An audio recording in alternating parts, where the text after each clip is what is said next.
What's up, YouTube? Welcome back. Today I have a very cool custom knife by Herucus Blomerus. I'm not sure exactly how you pronounce it.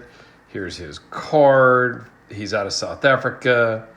And this was loaned in by a buddy, Sean, that hit me up on Instagram, I think, and said, hey, have you ever tried out any of these knives? And I was like, no. He goes, let me send you one if you want. And I'm like, sure, of course. Thank you. I'm not going to say no, pretty much. So I greatly appreciate that, Sean.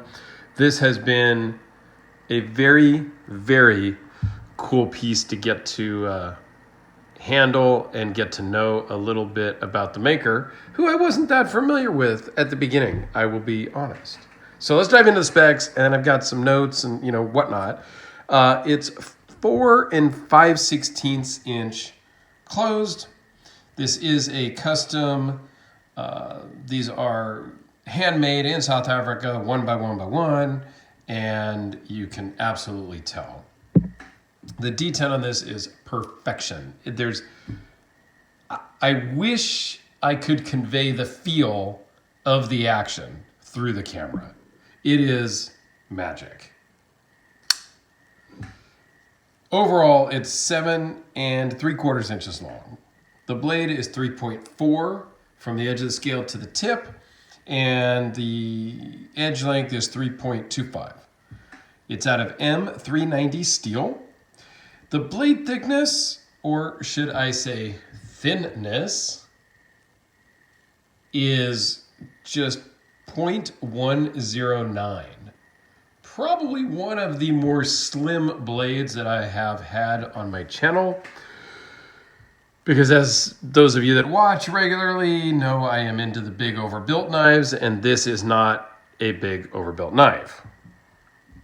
Weighs in at just 3.7 ounces with an overall thickness of 0.497 minus the clip, and runs on IKBS bearings. And I'm going to guess they are ceramic bearings.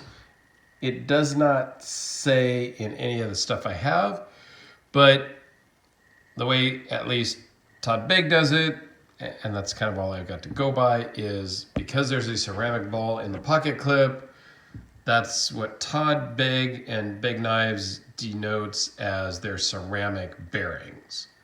So maybe these are ceramic, maybe they're steel, I don't know. I did not take this apart. I take some knives apart. This one looks pretty intricate and super custom, so I am not taking this one apart.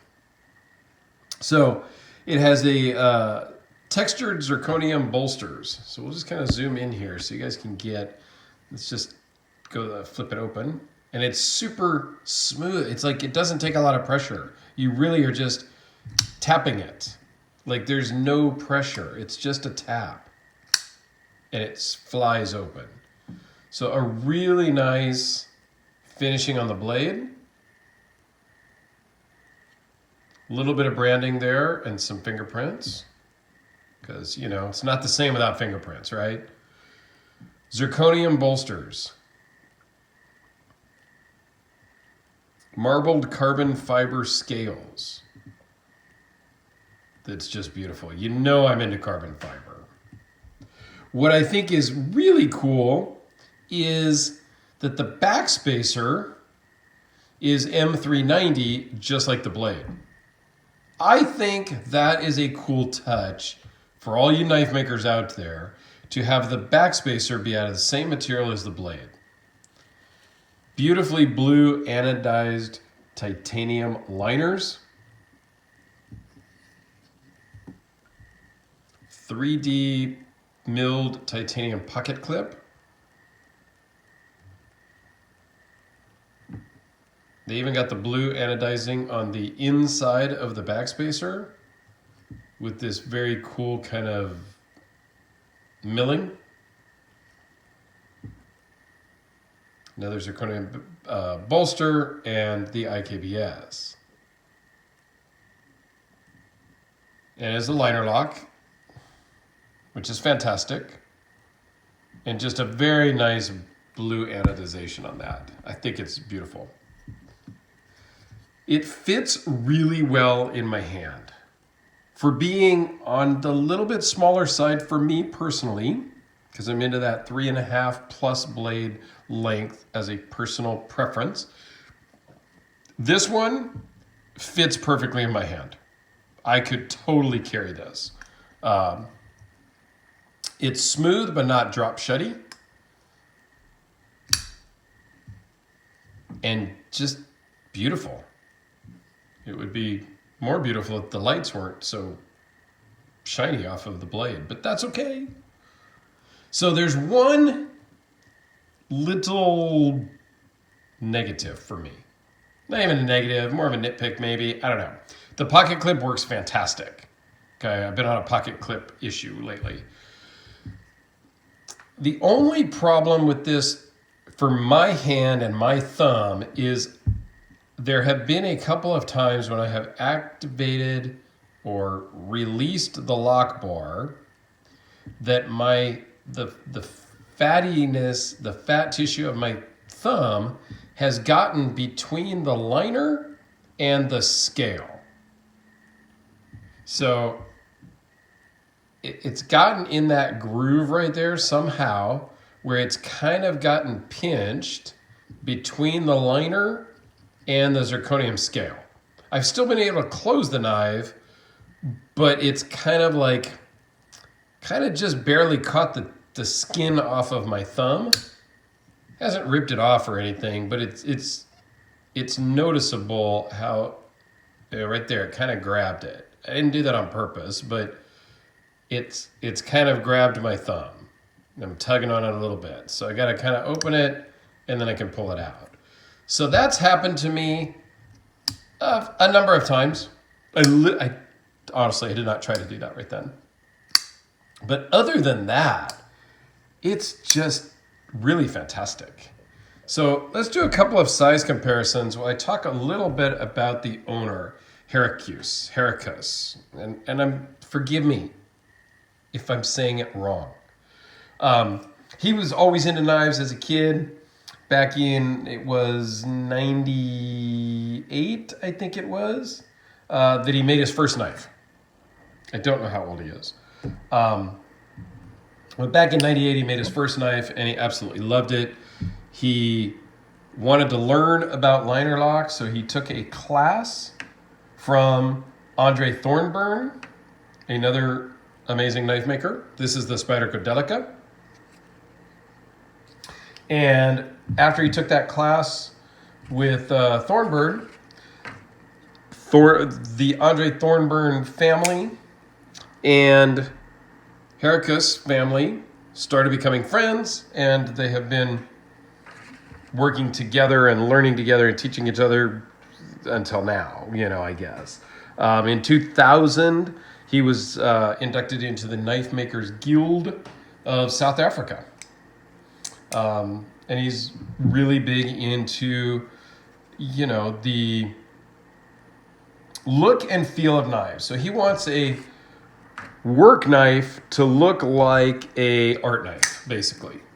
He wants an art knife to be just as tough as a work knife. So this is the large Sebenza 21.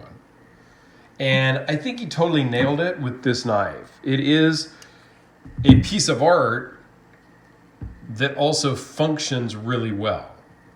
Now this one could use a sharpening, but Sean uses this. He carries this, much like I would.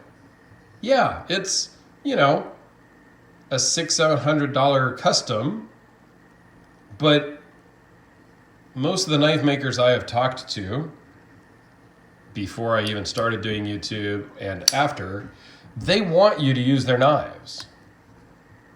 So they would rather have one come back with a problem because you were using it than one to come back later for, something because you didn't use it. They like to see knives used. Okay, they really do. I'm guilty.